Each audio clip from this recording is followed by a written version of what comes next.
Hey guys, welcome back to the main event, Daniel. And yeah, tonight we're going back to WWF, and it is going to be SummerSlam 1990. The Heat returns. I guess by Heat it meant Hulk Hogan, who was too busy sulking and crying that entire summer. I had to lose a match. Oh no. So yeah, here we are, right here. We're going back to, this was August 27th, I believe, 1990, at the Spectrum in Philadelphia, Pennsylvania, and we were in front of like 19,000 fans. So we won about between the difference between NWA and WWF. I'm sorry, dude, WWF outdrew them almost all the time, especially in the 80s and at least 1990 so far. So yeah, and of course the main event. It is a steel cage match for the world title. One corner we got Ravishing Rick Rude with Bobby the Brain Heenan in his corner. And he's up against the Ultimate Warrior. Alright, so let's get into this, shall we? Now, I'll tell you right now, this is actually, and I'm going to be very biased here, but this is actually one of my favorite pay-per-views. I don't know, SummerSlam 90 gets a lot of shit. But I grew up with it. This is one of those I've watched over and over. And I will say, you know, as an adult going back and looking, there are, you know, a few things I don't like about it. Namely the, you know, Dusty Rhodes, Randy Savage match, which is like, what, a minute long, 2 minutes, something like that. Which is a little ridiculous. I mean, not, you know, whatever, but I mean, the ending's okay. I would have been okay with the ending or, you know, whatever. But just stretch it out. I mean, both guys are, you know, capable of putting on a good match. They just, like, shortchanged it. You know, but whatever, it is what it is. But yeah, I was a fan. I mean, and I love the main event. Like, this is my favorite match on the card right here. Well, yeah, this is my favorite match probably. The Demolition Heart Foundation, pretty high up there as well. But yeah, this is damn good right here. Double main event. Hogan's like, you know what? I'm back. I won't be main event, right? Listen, Hogan, seriously, it's Warriors time. Like, no. We better split that main event up then, because I want the double main event. Ridiculous. Anyways, so let's get into it. Basically, the build-up here, the background for this match. I mean, not a whole lot. I mean, we all know that Rude and Warrior's been feuding since like the year before. It started at Royal Rumble, the whole showdown, then Rude attacked him, and then they fought. They traded victories. Rude beat him at WrestleMania 5, and then of course, Warrior, you know, got him back at SummerSlam that year. So they traded that the Intercontinental title back and forth, you know. And then of course, you know, once you beat Hogan, this was back in a time when we didn't have that automatic rematch, which that irritates the shit out of me anymore. Like seriously, let's say if you actually did pay to watch the pay-per-view, and then the next night you're gonna have the same match again because like, the champion gets his rematch or the ex-champion gets his rematch. I don't like that.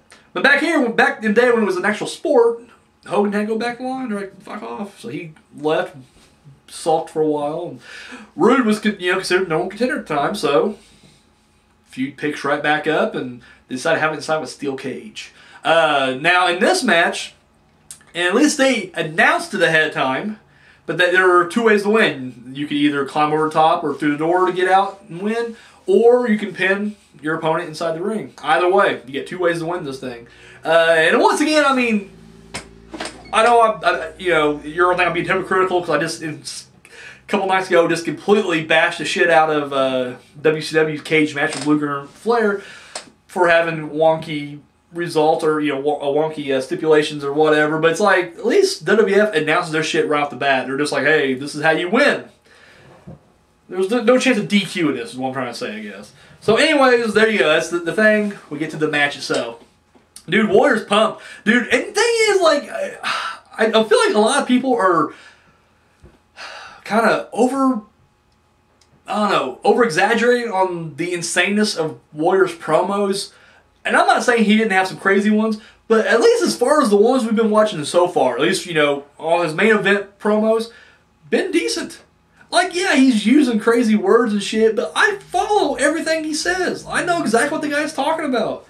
Maybe that's what separates the true Warriors from you posers out there. But I will say, I'm like, yeah, no, this makes complete sense to me. I don't know.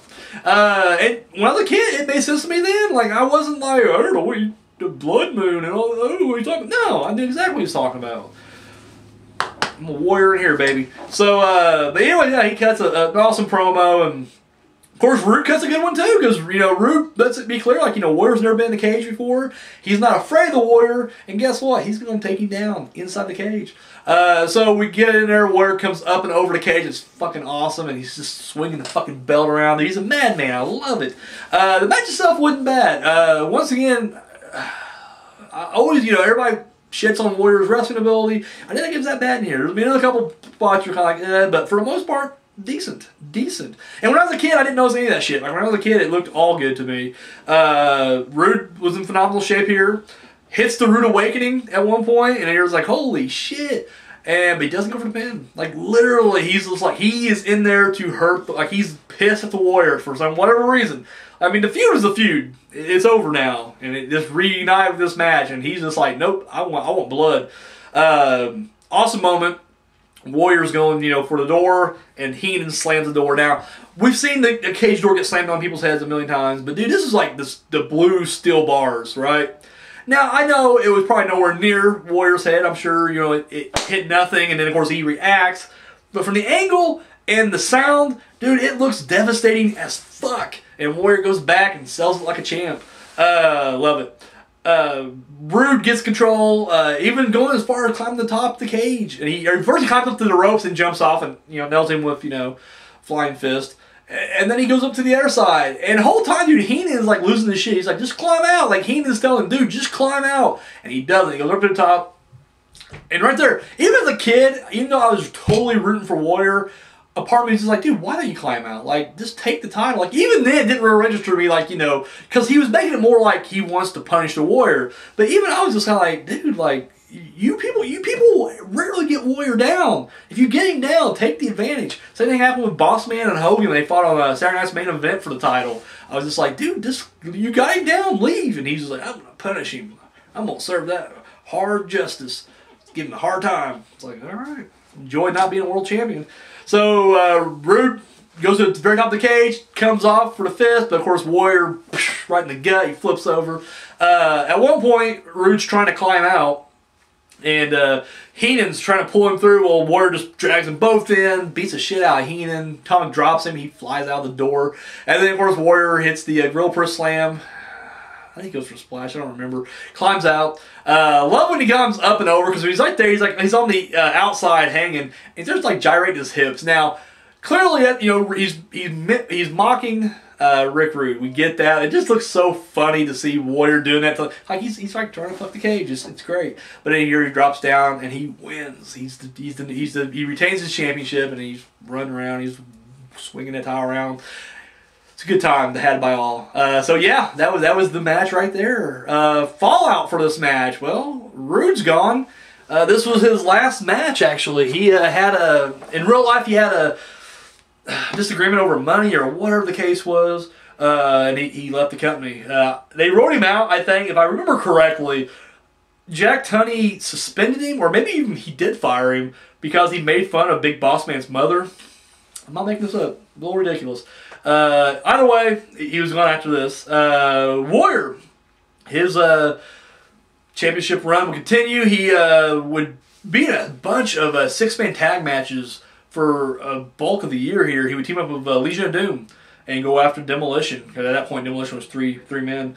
And yeah, for vast majority of the year, he would also challenge Savage, or I guess Savage would challenge him for the title for the remainder of the year until January at the Royal Rumble, when he would Ultimate Warrior would finally drop the title to Sergeant Slaughter. And yeah, so that was his run right there. So what do I think about this match? It's obvious. I liked it. I'm a big fan. Once again, to me, this is A, cage match, and B, this is how a cage match concludes. When Heenan got in the ring, the referee didn't just throw the match out. Fuck you, NWA. So, you know, I don't know. I like this match. I think, you know, once again, I get why people don't like it, because it's not a technically sound fight. All get CM Punk's cock out of your mouth and be like, these ain't workhorses, they ain't wrestling. But no, I like it. Like I said, to me, this is a fun match. And it's a little second, but this is really Warrior's only pay-per-view title defense, because I mean, you know, after this, you know, Survivor Series, which, you know, he does main event with holy Hogan, because, you know, Hogan's going to have the spotlight. And then, of course, he loses the title in January. So, I mean, this is his solo, like, victory, you know, which is more than what Savage had. Savage didn't even get that. Because Hogan was literally up Savage's ass the entire fucking time that Savage was champion. Which is a little ridiculous. At least pay-per-view wise. So, you know, it is what it is. I remember even as a kid wishing that, you know, Warrior hung on a little bit longer. But once again, it was all real to me then. So, like, I blame Savage because it was Savage busting the scepter on Warrior's head while he lost. But anyways, you know, it is what it is. So, yeah, I liked it. Let me know what you guys thought. Drop those comments down below. And, yeah, that's all I got. Guys, thank you for watching. Tune in next week. Next week we head back to NWA Halloween Havoc 91.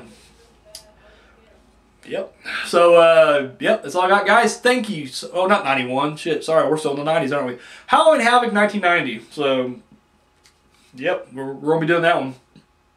For sure. All right, thank you for watching, and until next time.